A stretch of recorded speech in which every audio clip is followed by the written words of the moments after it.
everyone, it's Isaac from ES Dublin. Last time we were talking about Carbon Offset NFTs, which are a cool digital collectible that lets you plant trees.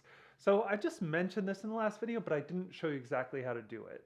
So today I want to make another video to show you the process, because the process is really illuminating and it shows those sort of like next level application features that are only possible on Wax. This is such a cool concept. For the first time, individuals have access to a carbon offset market, and I can use it whenever I wish. It's not just a concept for big corporations. The average person emits 27 tons of atmospheric carbon every year. Using Wax, you can offset all of that by purchasing these virals. That's VIRLS,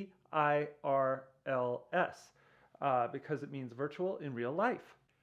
If you buy around $2,000 worth of carbon offset NFTs every year, or around $167 per month, it's possible to live a completely carbon neutral life using Wax. So when you purchase these carbon offset NFTs, there's an extra layer of functionality that allows you to plant trees. It's called composting. So what you do is you select one of your collectibles, you just click on it, and then you choose to compost it. Composting removes the sprout from your collection. So yeah, you do have to give up the cute little baby dryad, but you leave with the knowledge that this cute little dryad made it into the real world. And it's actually out there growing somewhere. That is totally awesome.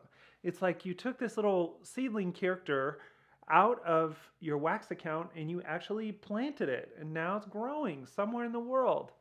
The number of trees planted depends on the value of the card. When you compost one of these more valuable cards, you will donate more trees. This is so cool. First of all, you get to build your digital collection, and composting lets you get rid of doubles. Secondly, you can go completely carbon neutral with Wax. And we should mention again that Wax is a completely carbon neutral blockchain to begin with. It's twice the fun, since you can collect the characters and go carbon neutral at the same time. Now, just structurally, it's cool to see an example of this next level functionality. Other blockchains can move so slowly that secondary functions like composting would break the network. If you think about a server-based game like Skyrim Online, every move you make might log dozens and dozens of commands like this into the server.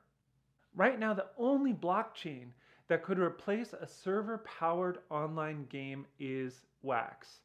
Now, when you think about composting, yeah, it's just one little action that you can do on the blockchain that's second level, right? But Wax has the potential to handle this kind of game-based interaction. So if you think about that composting action, that's only one little action. And a game like Skyrim would need thousands of those constantly, right? But the template is there, and it is possible on Wax. I am so excited to see the new applications on Wax. Even if there isn't a game where the blockchain totally replaces the server, you can imagine a server-based game working together with the Wax blockchain. So, for instance, you could combine a server with the Wax blockchain. Certain events would be sent to the blockchain and made permanent, while the server drives the rest of the action traditionally. Well, that's it for today. I'll see you next time.